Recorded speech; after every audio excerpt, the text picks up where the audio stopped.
South Indian চলচ্চিত্রের তারকা junior এনটিআরের আগামী দিনে মুক্তির অপেক্ষায় রয়েছে তার বহুল আলোচিত চলচ্চিত্র ড্রাগন। চলচ্চিত্রটি অবশ্য নির্মাণের দায়িত্বে রয়েছে নির্মাতা প্রশান্ত নীল।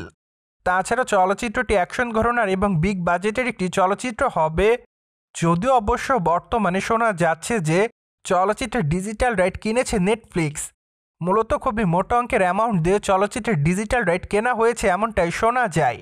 এমনকি চলচ্চিত্রটি থিয়েটারে মুক্তির 8 সপ্তাহ পর ডিজিটাল প্ল্যাটফর্মে দেওয়া হবে মুক্তি।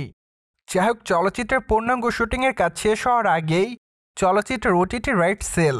তার মানে তো এইটুকু বোঝা যাচ্ছে যে সম্প্রতি সময় চলচ্চিত্রটিকে কেন্দ্র করে সকলের মাঝেই বেশ কৌতূহল রয়েছে। কেননা চলচ্চিত্রটিতে এনটিআরকে ব্যাপক দেখা যাবে অ্যাকশন মুডে, পাশাপাশি চলচ্চিত্রের পর্দায় তার চরিত্রের মধ্যে বেশ পরিবর্তন থাকবে। এমনকি চলচ্চিত্রে অ্যাকশন দৃশ্যের মধ্যেও পাওয়া যাবে বেশ নতুনত্ব। তাছাড়া পূর্ণাঙ্গ নতুন একটি গল্প নিয়ে চলচ্চিত্রটি নির্মাণ করা হবে। তাই তো বর্তমানে অনুমান করা যাচ্ছে যে চলচ্চিত্রটি যখন মুক্তি পাবে তখন অবশ্য বক্স অফিসে রাজত্ব করবে। প্রসঙ্গত মাত্র কয়েকটা দিন আগেই চলচ্চিত্রের নির্মাতারা জানিয়েছিলেন জুনিয়র এনটিআরকে নিয়ে চলচ্চিত্রের গুরুত্বপূর্ণ অংশে শুটিংয়ের কাজ করবে দেশের বাহিরে। তাই তো বলাই বাহুল্য যে চলিত মাস থেকেই ড্রাগন চলচ্চিত্রের ইন্টারন্যাশনাল অংশে শুটিংয়ের কাজ শুরু করা হবে।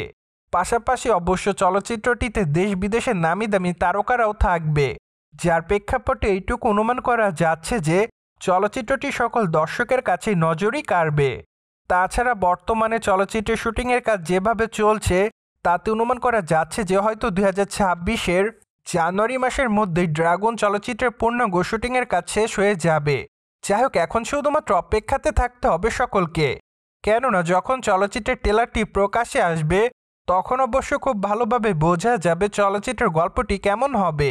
অন্যদিকে অবশ্য মাত্র কয়েকটা দিন আগে শোনা গিয়েছিল যে সাউথ ইন্ডিয়ান চলচ্চিত্রের অভিনেতা করতলা শিবা জুনিয়র এনটিআরকে নিয়ে আগামী দিনে নির্মাণ করবে দেবারা 2। মূলত চলচ্চিত্রের আনুষ্ঠানিক ঘোষণা চলচ্চিত্রের প্রথম বছরের পূর্তি উপলক্ষে দেওয়া হয়েছে। তাই তো ধারণা করা যাচ্ছে যে হয়তো 2026 সাল থেকে জুনিয়র এনটিআরকে নিয়ে দেবারা 2 চলচ্চিত্রের শুটিংয়ের কাজ শুরু করতে পারেন। যাই হোক, চলচ্চিত্রের প্রথম খণ্ডে সাফল্য দেখে এইটুকু অনুমান করা যাচ্ছে যে চলচ্চিত্রের দ্বিতীয় খণ্ডটি মুক্তি পাওয়ার পর দর্শকদের কাছে নতুন এক মাত্রা যোগ করবে। তাছাড়া চলচ্চিত্রের দ্বিতীয় পার্টের গল্পের মধ্যে বেশ টুইস্ট থাকবে এমনটাও শোনা যায়। যাই হোক, এখন শুধুমাত্র অপেক্ষার পালা। কেননা চলচ্চিত্রের শুটিংয়ের কাজ যখন শুরু করা হবে তখন অবশ্য চলচ্চিত্রের নির্মাতারা আনুষ্ঠানিকভাবেই জানাবেন।